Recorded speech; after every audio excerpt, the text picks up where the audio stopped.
अस्सलाम वालेकुम क्लास। आज के लेक्चर के अंदर हम लोग फायरबेस के बारे में पढ़ेंगे। फायरबेस की बेसिक इंट्रोडक्शन जो है वो आज के लेक्चर में हम देखने वाले हैं। सबसे पहले हम स्टार्ट करते हैं कि व्हाट इज़ फायरबेस।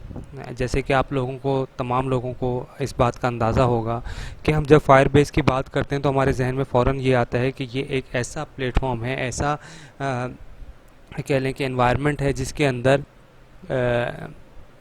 हम लोग अपनी मोबाइल एप्लीकेशन न सिर्फ डेवलप करते हैं बल्कि इसके अलावा बाकी एक्सएमएल की जो एचटीएमएल या पीएचपी वेब बेस्ड जितनी भी एप्लीकेशंस हैं उसको भी हम डेवलप करते हैं। डेवलप करने से मुराद जो मैं ले रहा हूँ वो ये कि जब हम अपने एप्लीकेशन, मोबाइल एप्लीकेशन की बात करते हैं, जब हम एसक्यूएलाइट की बात करते हैं तो होता कुछ इस तरह से है कि जब आप एप्लीकेशन डेवलप करते हैं और उसको एसक्यूएलाइट डेटाबेस से कनेक्टिविटी करते हैं तो वो काम सिर्फ आपके मोबाइल की हद तक महफूज रहता है।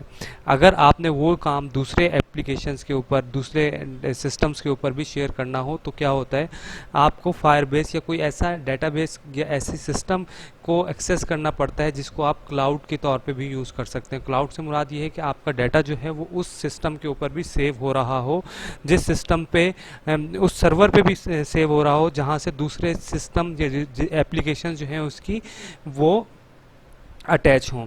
अच्छा, सबसे पहले हम बात करते हैं कि इसके अंदर क्या क्या चीज़ें होती हैं। Basically real time database, authentication, cloud messaging, storage, hosting, test lab और क्रैश रिपोर्टिंग वगैरह इसमें इंक्लूड कर रहे होते हैं।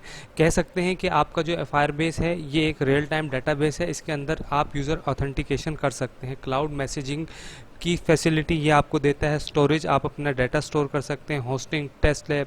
और मतलब टेस्ट लैब से मुराद ये है कि अगर आपने आपके सिस्टम में टेस्ट करने हैं, और इसके अलावा notification, remote configuration, app indexing, dynamic link, इस चीज़ों को, इसके अलावा एडवर्ड्स यानी कि एडवर्ड्स और एड मॉब को ये सपोर्ट कर रहा होता है। यानी कि न सिर्फ डेवलपिंग के हवाले से बल्कि अगर आपने अपने प्रमोशन करनी है किसी भी चीज़ की तो आपके लिए फायरबेस एक अच्छा प्लेटफॉर्म साबित हो सकता है। इसके अलावा फायरबेस के जो फीचर हैं इसमें एक अच्छी चीज़ ये है हमारे पास कि आपके पास जब आप एप्लीकेशन डेवलप कर रहे होते हैं, जिस तरह हम एसक्यूएलाइट के अंदर डेवलपमेंट करते हैं, तो हमारे पास कोई इंफ्रास्ट्रक्चर नहीं होता, हमारे पास कोई क्लियर एंड कट स्ट्रक्चर नहीं बना हुआ होता एप्लीकेशन का कि किस तरह से एप्लीकेशन ने रन करना है, किस तरह से टेबल बन रहे हैं, किस तरह से डेटाबेस क्रिएट हो रहा है। लेकिन इसके अंदर आपके पास ट्री की शक्ल में तमाम तर फैसिलिटी मौजूद होती है।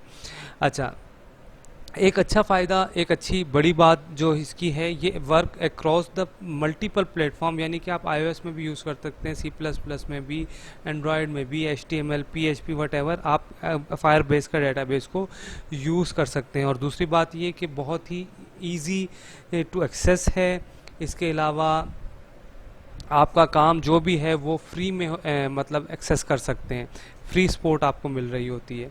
ठीक है, इसके अलावा इसमें इस स्लाइड में आमतौर पे कुछ इतना ख़ास नहीं है, लेकिन सिर्फ एक एनालिसिस किया हुआ है कि हमारा जो डेटाबेस है वो किस तरह से काम कर रहा है और उस तरह इसकी कितनी प्रमोशन हो रही है।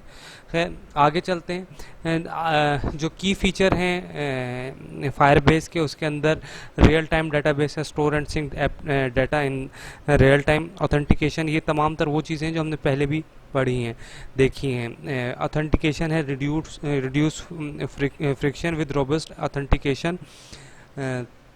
ऑथेंटिकेशन से आप लोग, तमाम तो लोग वाकिफ़ होते हैं। ऑथेंटिकेट, किसी पर्सन को ऑथेंटिकेट करना, कुछ भी इसी तरह से कि कोई रोबोट वगैरह एक्सेस ना कर रहे हो एप्लीकेशन को। इसी तरह से क्लाउड मैसेजिंग वगैरह को भी सपोर्ट कर रहा होता है। स्टोरेज, आप इजीली स्टोर कर सकते हैं फाइल्स वगैरह को। इसी तरह से deliver web content faster, web content जो है वो फास्ट करता है। टेस्ट इन लैब्स, मतलब मैंने आपको पहले भी बताया कि जब हम एप्लीकेशन डेवलप करते हैं तो इसके साथ कुछ टेस्ट केसेस भी बनते हैं।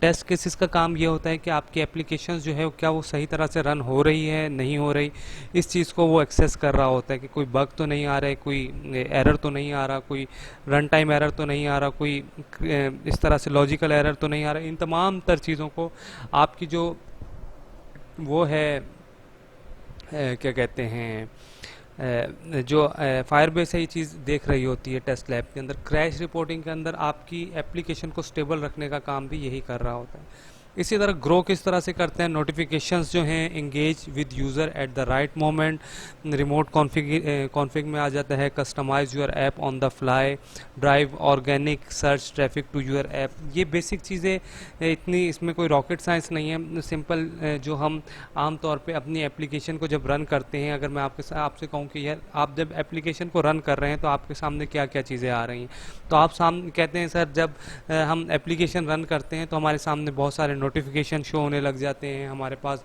बहुत सारी एप्लीकेशंस आती हैं, बहुत सारे एप्लीकेशंस के अंदर एड्स आने लग जाते हैं।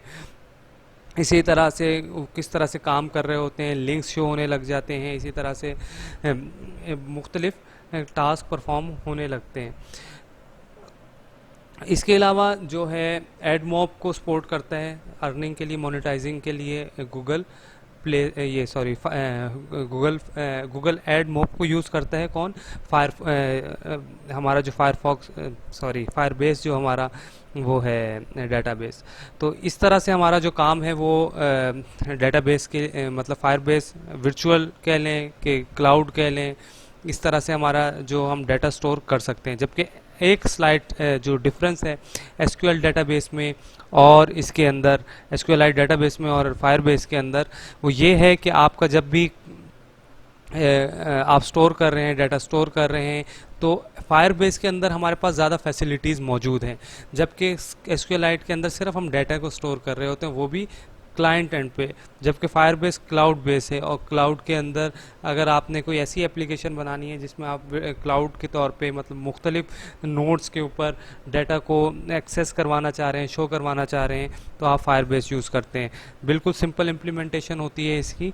और इसके अलावा एग्जाम्पल के तौर पे मैं आपको फायरबेस का बता दूं, जिस तरह फूड पैंडा है, जिस तरह से आपकी दराज कह लें, या आप कह लें कि हमारे पास वो है मरहम है, या इसी तरह से आप अली बाबा कह लें, तो इस तरह की एप्लीकेशंस जो हैं वो अपना जो डाटा है वो फायरबेस के ऊपर स्टोर कर रही होती हैं, क्योंकि क्लाउड बेस्ड डाटाबेस है, क्लाउड कंप्यूटिंग के अंदर यूज़ होता है, तो हम इसको यहाँ पे यूज़ कर सकते हैं। इस लेक्चर के लिए सिर्फ इतना ही। Best of luck for your exam, for your final terms. और किसी को भी कोई किसी तरह की भी क्यूरी हो तो एग्ज़ाम से पहले आप लोग पूछ सकते हैं। तब तक के लिए खुदा हाफिज़, इंशाल्लाह मुलाकात होगी।